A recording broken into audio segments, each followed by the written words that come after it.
and this came to me in my sleep, is that there's work to be done. And the work is not teaching our culture. It's not our place to teach our culture, but it's everybody's place to see the damage that we have done to Mother Earth and the effects that we're feeling and the effects of the trees. The trees are suffering, the trees are dying, there's less bugs, there's less birds, there's less wildlife. And we've polluted our earth for the past 70 years by using fertilizers and pesticides and promoting large farms. And what was that phrase? He who controls the food controls the population. But it's time for us to take that control back. And it's time for us to teach the young generation how to plant a small garden, no matter where they live, so they can learn how to feed themselves, so there is no food insecurities. And if we don't teach this new generation, we're taught that what we do, the decisions that we make affect the next 7 generations. And everything that we do affects our next 7 generations. And we're seeing that effects now. And unless we change our mind, change our thinking, and teach the young people, then we're not going to be here. And the pesticides that we're going to be using, or we're using, well, guess who's the largest pest? The human being. The human being is the largest pest. We're at the top of the food chain. We have no purpose. Our purpose is birth and death and replenishing the earth. Everything else has a purpose. Every bug, every microbe, every bird, every animal has a purpose. But we don't. So the Cohanzick Nature Reserve, everything happens for a reason. Yes, we saw a place to expand our energy programs so that we can help teach people how to reduce their carbon footprint, how to save water, and how to save land, best practices. But we are here because we're supposed to be here. We're not here to show you a pretty building or a pretty place.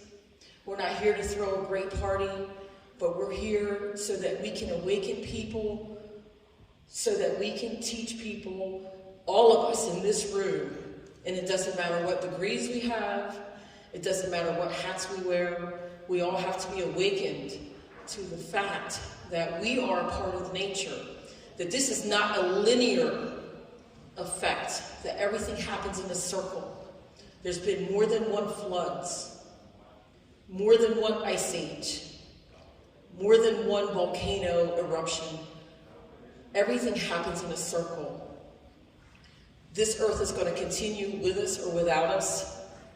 It's going to replenish with us or without us. We're the only ones that are going to suffer unless we make a change. And that's what we're here for, and that's our duty. Our duty's not here to teach you about our culture. Yes, that's a nice thing. But because of our culture, this is our duty to teach that we have to make a change. Because we live one with nature. You can't stop us from going outside barefoot. You can't stop us from walking in the woods barefoot. You can't stop us from picking up stones and sticking them in our pockets because we feel some connection to that stone. You can't stop us from hugging trees and watching the birds. You can't stop us because it's a part of our nature. It's who we are.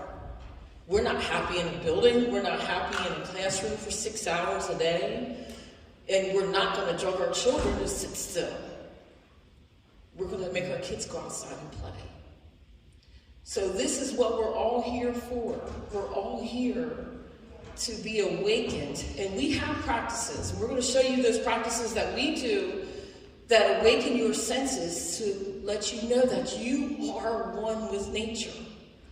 What you breathe out, the flora and the fauna breathe in. What they breathe out, you breathe in. What you eat is from fertilizer from them. The water you drink, they drank. So we're here and we're going to show you some of our practices, not just for you to be awakened, but for you to tell others so that others can be awakened. You guys are awakened already. You guys are scientists. You guys already know what's going on with the earth. But now it's time to show people how we can make a change.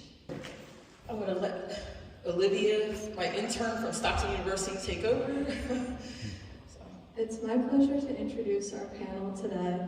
Ty, Annalise, Chief Mark Quiethawk, John Barry, who's on his way.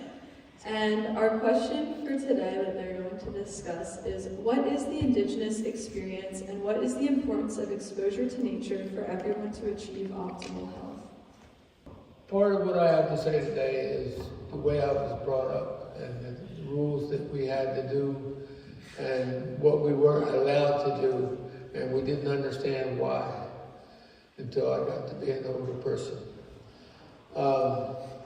I left because when Thais asked me to sit and talk about what I did, all I could think about was my time swinging from tree to tree and picking blueberries, blackberries, and doing things that was all natural. That's all we knew. I didn't know that was survival. But if we wanted blackberry mush for supper, we had to pick blackberries for Mom so she could cook. And the same thing with everything that I can talk about with living on. I lived in dog packs. I don't know if you guys are old enough to remember Little Adam or not, but my dad was Adam. But we did things to survive.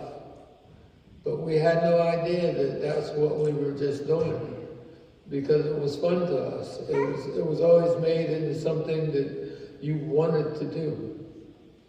No, I didn't want to do the laundry, but Mom says, yeah, do the laundry, so I did the laundry. But as soon as I got the laundry done, I was outside playing, swinging from the trees or picking some kind of berries. And we had no idea that that was what we were being taught, because of the way they approached it. You didn't know that was a lesson. All you knew is they identified something that you could enjoy. So the lifestyle that I lived, it's hard for me to explain it, but I couldn't change it for anything in the life. I enjoyed living, I enjoyed doing the hard work because it was important. And that's what we're missing now in today's life. We're missing an identity of saying, this is what you need to do. I don't know if we're approaching it the wrong way, but we wanted to go out and pick blackberries. There's blueberry season or huckleberry season. I know you guys don't know what huckleberries are, but that was our life. And I'm getting ready to go too far, but I don't care. We had 3 gravel holes that were right around our community. And what we do, we swing from trees, we drop 40 feet into the sand, and look, I'm still here. I'm 82 years old. So the things that we did that kids watch TV to see, we did it, and we're here.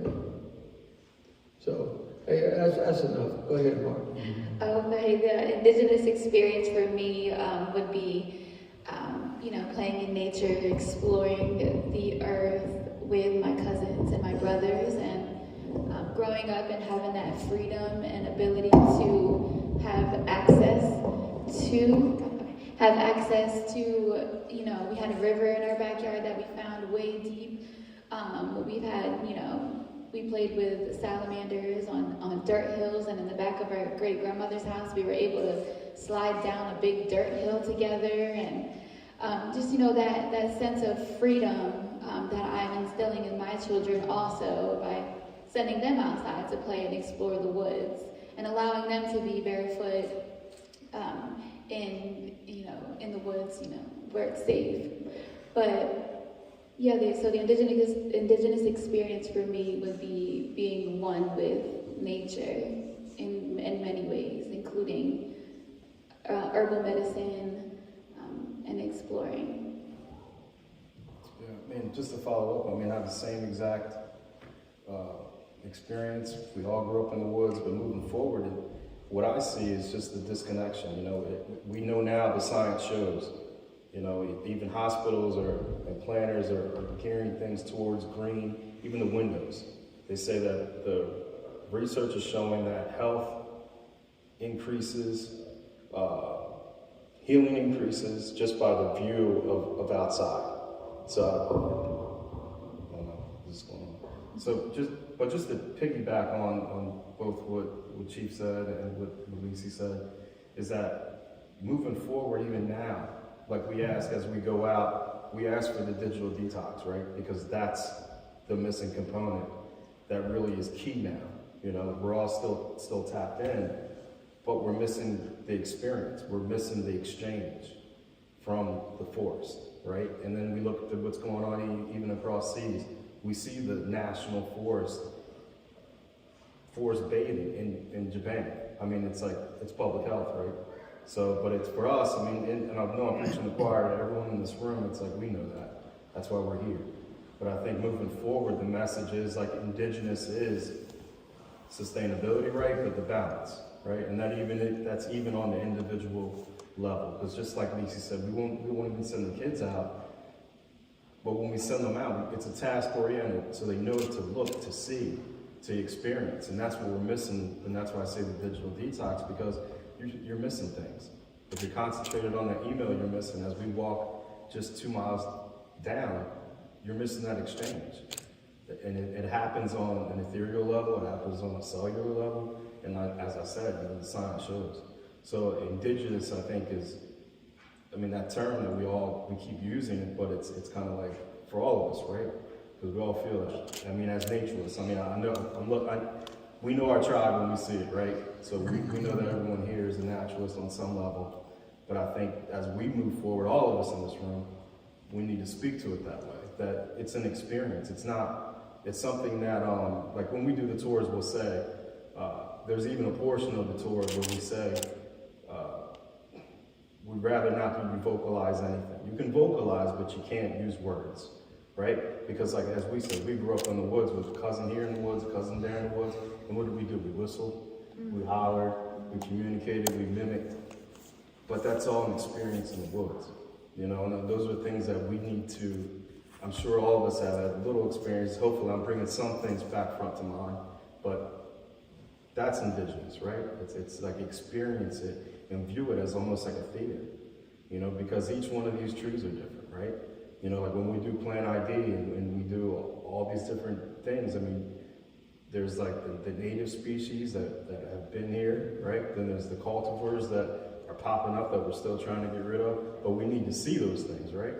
And you can't fully experience it if you're not fully present. So, I mean, that's really the side note, the cliff note. Is like, make sure just give yourself that. Give yourself the 30 minutes, right? It's like, I get it. You might have to put it on airplane mode, right? But, you know, tuck it away because you do need to get the experience. You know, and sometimes and like I said, with the nonverbal tours, we're still communicating. You know, because you should communicate with the forest because it's a living, breathing, I won't even say thing, right? I'll say beings, right? You know, and that's the way we look at it. That's the way we still look at it. You know, like and Jordan and I were talking about this outside. It's like, this isn't even a job.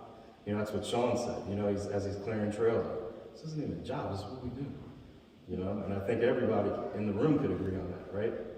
You know, and I don't know. So that's my spot. You know, I just wanted to add that lately, you know, attending a lot of meetings and so forth, that I noticed that we've gotten away from what nature really is as a living thing. And one of the last things that I heard at a meeting was they were describing deer as a parasite.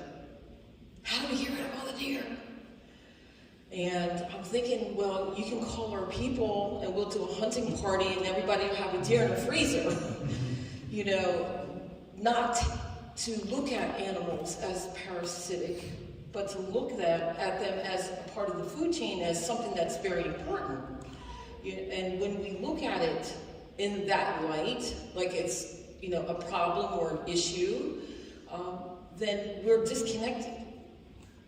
We're disconnecting ourselves, and I hear a lot of this in a lot of meetings, and we need to reevaluate how we describe nature. Invasive. We have to describe nature as, we're living as one connection, not as invasive. We can't be upset because there's a dandelion growing in our zoysia grass. Which is a weed. Which is, right, utilizing the word, weed killer. That's not weed killer, that's food. And I hear that a lot. And, one story, we lived in city limits, and we had a few neighbors that were, really picky about their grass. But not I. And, I let God do the grass, and it was full of everything. It was teeming with life. I had rabbits and birds, and it was right next, he cut the line. It was really like grass, what they call grass and what I call God's grass. So one day he's out there and I'm outside and enjoying my grass, and and he's saying, "Oh, I have a lot of weed killer left. Would you like me to do your yard?" And I looked at him and I said, "Well, sir, I wouldn't have a yard because what you consider weeds is 100% of what I have." I said, "Do you know that I use the dandelion roots just like coffee? I use that chickweed for medication. I use, I eat the onions, the wild onions that are in there. I eat those. I enjoy those." So, we have to start changing our thinking, but we're not going to change the city. I remember a couple of years ago that a couple got fined for growing corn next to their stoop. And it was beautiful. Beautiful corn stalks with the nice, beautiful leaves. They got a fine. And I just couldn't understand that. Why would they get a fine? Well, you can't grow vegetation in your front yard. Well, the only way to change that is to teach the children, because the children in 18 years can vote, and they can make changes, and they can make laws. So we only have to go through a few more years of these crazy laws that we have, because we're going to teach the children. We're going to teach them, and they're going to make the new laws, and they're going to make the new rules, and everybody's going to have meadows in their front yards instead of Kentucky bluegrass. And like you said, Ty, that's like a direct page out of colonialism, right? It was like the landscaping in yards. Like, literally, if you do the history on it, that's what it is. The Lord wanted to show his expanse, and then the competition for landscaping in yards is fascinating. It's like right in line. Yeah, I feel like that goes into the next part of how, the importance of exposure to nature for optimal health. I mean, think about nature has everything you need to live. It has the oxygen, water, food, medicine, has everything you need. And I think that exposure to that at an early age is so important. So teaching this next generation, I know firsthand, I have 3 young ones, and it's something that we are living every day. The boo-boos and how we fix them with nature's medicine, stomach aches, how we fix them with nature's medicine, and just having that exposure at a young age, like you said, they're going to be 18 soon. They're going to be able to change. They're going to be able to change things. It's the next generation coming up. So right, and not making it a taboo subject. Like it's not. It shouldn't be a niche thing ever. And I think that's also an indigenous. To us, it's just common sense. It's how we live. Like when you said that, I remember my grandpa said, "Hey, a dime for each dandelion that you pick." And that went in the wine. He had awesome. That's actually something. But it's actually, I don't know if that makes sense. But it's like we shouldn't talk about these things like they're niche things or not. It should be happy. It should just be. It should be the normal. It should be the normal. We should normalize being barefoot too. I've got asked many times why my children are barefoot, and I even got asked if it's part of my children's culture to be barefoot. And I would say, what I said, it's just the human experience of being outside, stepping on the earth with your feet. It feels like jail to be in shoes all the time. It really does, and I can't imagine ever feeling like I have to wear shoes to go outside. And I know that it is unfortunate that some people have to do, like, for instance, in the city limits or living in high rises, or people are, close quarters and there's more germs per se is what people are scared of for their feet and, dangerous things. But, and that's why I think that the nature reserve is really important to have, to let, people in the surrounding cities have access to nature in its purest form too. It's never been touched, so I think that's a beautiful thing to have here. Well, I want to talk about Thais' sister. Thais' sister didn't wear shoes, and her feet were the ugliest things that I ever seen. But you know one thing? Shannon was the healthiest child that was there. She never put no shoes on to go outside. She just went outside. So I wish she was here today so she could hear it. Oh, you gonna play the tape for her? Yeah, we're gonna play it. And what color were the bottom of her feet? They were brown, whatever was at what she walked through. No, but see, living. Oh, you finally made me some coffee? This is a darn shame. And then my granddaughter steals it from me. Is that what we're teaching now? I'm holding it for you. Oh, you're holding it for me. No, but see, okay. This is difficult for me because it's bringing back so many reflections. When we got our chores done, there wasn't any females in our family except my mom, and she cracked a big whip. She said, get the laundry done, you can go play. Get the house vacuumed, you can go play. Well, we hurried up and got our chores done so that we can go out there and climb them trees. And we had no idea my mother was an herbalist, and we had no idea. She said, let's go take a walk in the woods. And she knew exactly where every herb was when she was going out there. If she had to heal somebody's skin, she knew exactly what herbs to go get. And me and Bill had to go out and play, so she knew where we were at while she was gathering herbs. And I think that's something that needs to be taught. Thais was taught. Sharon was taught. But one of the things that happens out of this is, why are you doing this? What is this going to do for mankind, or why are you picking these special herbs? Why are you drying them in such a way? This is not taught anymore. And one of the things that happened, at the time I was Seventh-day Adventist. My mother and my grandmother healed almost everybody in the church, but yet and still they came up and said, are you allowed to share your herbs with anybody else like this? Are you breaking the law? So there's good, and then there's a reason why it's going to be stopped. And actually, I look at it as economics is the reason. But my mother and my grandmother has healed almost everybody that I know. I think it's important that happens here. Some of the natural herbs are right here for us to go and harvest, but somebody needs to teach the reason why. And economics can't come into it. I'll use an example. When I worked out to the nuclear plant, there was a guy that had alligator skin. I mean, it just looked really bad.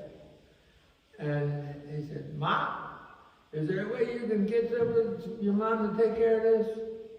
And I looked at him and I said, "Man," I'll go talk to my mother. Well, she was selling her salve for $0.25 for a jar, a baby food jar. She put the salve on him, and he was cleared in 2 months. It's something that he's been fighting with doctors and everything and couldn't heal. Now, we have an opportunity here. I don't know what kind of trouble it's going to get us into, but I don't care. We have an opportunity here to do things for the public. and make it a better place. Nobody's, well, the township that we're dealing with right now, nobody's caring about what we can do. They have economic reasons why they want us to not operate here. But the whole thing really comes down to it is, I'm satisfied with the healing and the transitions that we went through, because there's a meaning to every one of them. You know, it's just like smoke in the pipe. Smoke in the pipe carries your prayers up to the Creator. It's just as simple as that. And most of the things that we do have a simple meaning to it, but it has a big, broad expanse that says, this is for you. This is going to make you well. And that's what I lived on. That's what I grew up with, sharing everything that we have. But now people don't want to share. Why? Because, I don't know, it's a different mindset that people are growing up into now. It's just like what we're trying to do is really great here, but there's some obstacles in the way. And I don't know if we're ever going to get past that or not, but I just hope the Lord steps in and tells us what to do next. Come on, shut me down. Your time is up. So, you know, I just wanted to add that we're really excited that we're going to offer this for the local youth that do not have access to outside. And it's not that they don't have access to outside, it's that we lost a generation of going outside. You know, we're the electronic generation. We're almost into the third generation. I see babies with iPads. So we're going into another generation. We're gonna lose ourselves. We see kids that are afraid to go into the woods. And we don't understand why. And it's not because we're afraid, it's because of the lack of knowledge, the ignorance that the woods are not gonna kill you. You know, so we're excited to be able to offer this, and growing up in the woods myself and raising my children to grow up in the woods, and watching my grandbabies walk barefoot in the woods, you know, and that's indicative to all of our people because we're comfortable with that. But now we're ready to share that with everyone else. And this place that we were graced with because of you and your organization is going to allow us to do that. And we are ever so grateful for all the hard work that New Jersey Conservation Foundation did on our behalf. And the fact that these doors are open to the public, that now we can share our sacred symbiosis, what's keeping us healthy at 82 and 60 and, you know, and my children in their 30s, which they'll probably never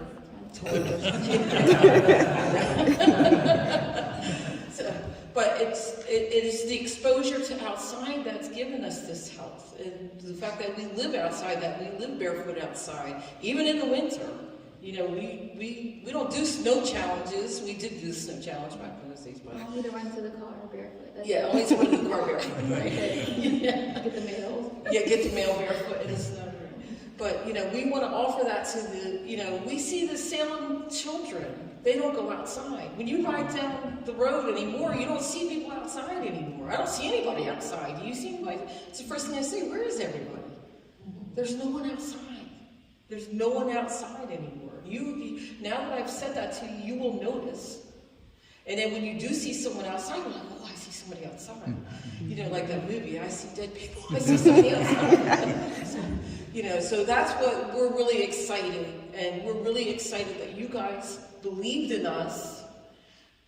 You believed in us to help us to get the funding and to make the connections to get the other funding and the support and the know-how to get this place because, you know, like I said in the beginning, we have a mission. The mission is not to teach our culture.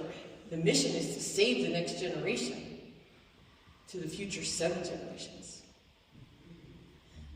So I want to introduce George. He was just a little bit late, so I don't know if you had anything to say because you didn't see anything. Well, yeah. Well, I just recently did some research on sun gazing because of the eclipse. and I was told not to look at it, or I was not to look at it for too long. Anyways, so I was rejecting the idea of not looking at the eclipse. So I did my research on sun gazing and found out that sun gazing can be very beneficial to our well-being by helping the pineal gland produce melatonin. And what I realized is a lot of people don't go outside to even absorb the sun through their eyes, which is what we all need. And that's taking away from our sleep cycles and stuff like that. And especially being under artificial lighting for long periods of time can mess that up, mess up the production of melatonin. Sunglasses. Yeah, sunglasses. Sunglasses is a big one. We should be able to kind of Right. face the sun a little bit. And sun gazing, I just did it this morning. And it's, I mean, I'm not looking at the sun. Some people, I look around it, and I just, like, you know, as long as I can take it, I just keep going around the sun, my eyes, just so that each part can, you know, can get that, the sun, and it brightens up my vision so much.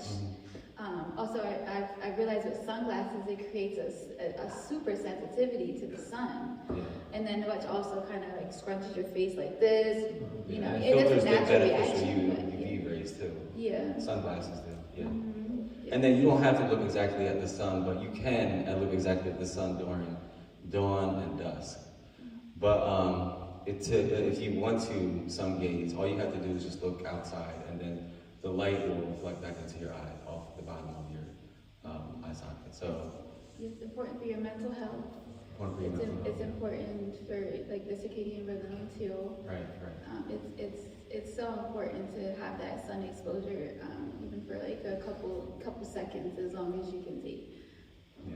And along with grounding bare feet and getting sun exposure or sun gazing, can really jumpstart your nervous system and all the systems in your body, and help you heal. I just wanted to point out that these are the things that we did, but now scientific research with the new generation has proven it. So you see the differences in the generations. It's really cool to already do these practices and then hear the scientific part on the back end saying, well, now we should do these. You know, and then the new generation saying, well, this is what research says, but these are the practices that we've always done. And for some reason, they'll want to say, well, we've discovered something new. We always look to the sun. And Always. Right. Even when told not to. I'm 12. Tell me not to do something, I'm doing it. Exactly. Or I'm looking for a reason why to do it. But, you know, these are the things that have been done by my grandparents and my great-grandparents, and, you know, and now they've discovered something new. Yeah, it's also said to improve your vision too. So. But you know, the worst part of it, Also said to improve your vision. our elders kept what they taught us a secret. They didn't tell us we could share it. They picked who they wanted to share it with. And I watched when Thais and Shannon grew up. One of my nieces wanted to go out with my mother, and when they went out to gather herbs and everything, when they came back, my niece didn't know anything. My mother had a way of hiding what she was doing so that my two daughters knew and my niece didn't know. But see, this is how those herbal remedies came into play. They didn't share them with anybody. They didn't want them to be mixed up with something else. So they kept them a secret, and they taught who they wanted to be taught. And with, like me, I'm really kind of proud because this daughter over here might as well be my mother, because she's picked up almost everything that my mother taught. And it makes a drastic difference because my mother shared her medicines with everybody. Thais shares everything with everybody. That's how the generations are going to keep it going. And I want it to keep going.